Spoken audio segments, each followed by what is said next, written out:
Chapter 632.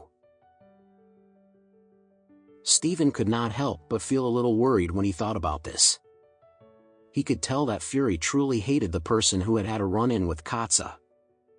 Moreover, it was also obvious that he was very extremely angry and frustrated with the man that Faria was in love with. If these two things pointed to two different people, both of them would undoubtedly face a fate worse than death. At the very least, in Fury's eyes, both of these targets would have to be killed. If these two things pointed toward the same person, Stephen believed that the Whale family would definitely do everything in their ability to kill and destroy this person. Therefore, he could not help but feel a little worried about Alex.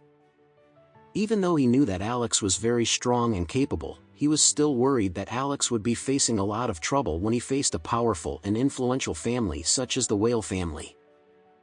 After the dinner, everyone walked Fury and his son, Edward, to the ground floor of the Black Pepper.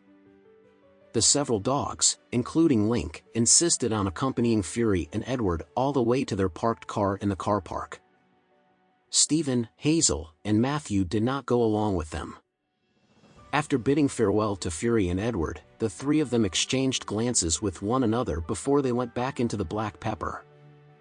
After they gathered in Stephen's office, Matthew finally asked in a worried voice, "Brothers, it seems as though the Whale family will surely give their all to look for Mr. Anderson and try to deal with him.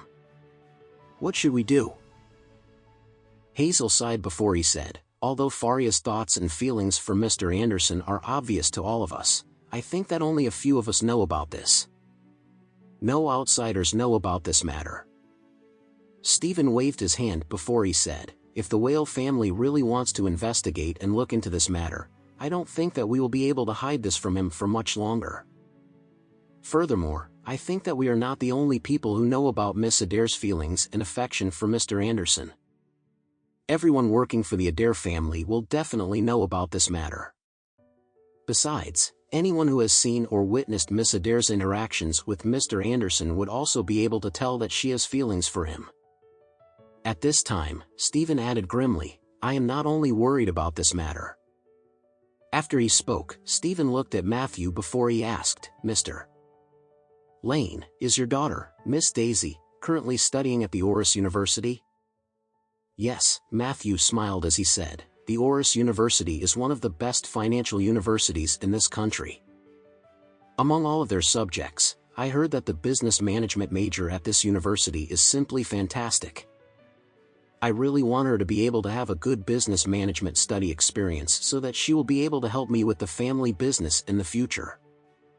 Stephen nodded slightly before he said, "Then, did you know that the second son of the Whale family, Katza, also attended the Oris University of Finance and Economics?" "Yes, I know that," Matthew nodded before he asked, "What's wrong?" Stephen replied, "I suspect that the reason why Katza came down with this sudden illness is all because of Mr. Anderson." "What?" Both Matthew and Hazel exclaimed in shock. Matthew asked, "What makes you think that?" Stephen replied, "I think that it is possibly because of Daisy. If you truly want to find out the truth behind this matter, perhaps you should make a phone call to your daughter now and ask her whether she knows anything about Katza's condition." Matthew had a very serious expression on his face at this time. He thought to himself for a brief moment before he nodded and said, "Okay, I will call Daisy right now." Then, he quickly took out his cell phone and made a phone call to Daisy. At this time, Daisy was practicing her fighting skills in the villa. There was a huge room that was specifically reserved as Daisy's gym and exercise room in the Lane family villa. Daisy had been obsessed with fighting and exercising ever since she was a young girl. Therefore, she would always be working out and practicing her fighting skills at home whenever she had any free time to herself. Ever since she had gotten to know Alex, Daisy had been practicing even harder. In her opinion, Alex was a very capable and powerful man, and he would never be interested in a weak woman. Therefore, she wanted to work hard to improve her own strength and physical abilities. Even if she knew that it would be impossible for her to catch up to Alex's strength and abilities, she did not want him to look down on her.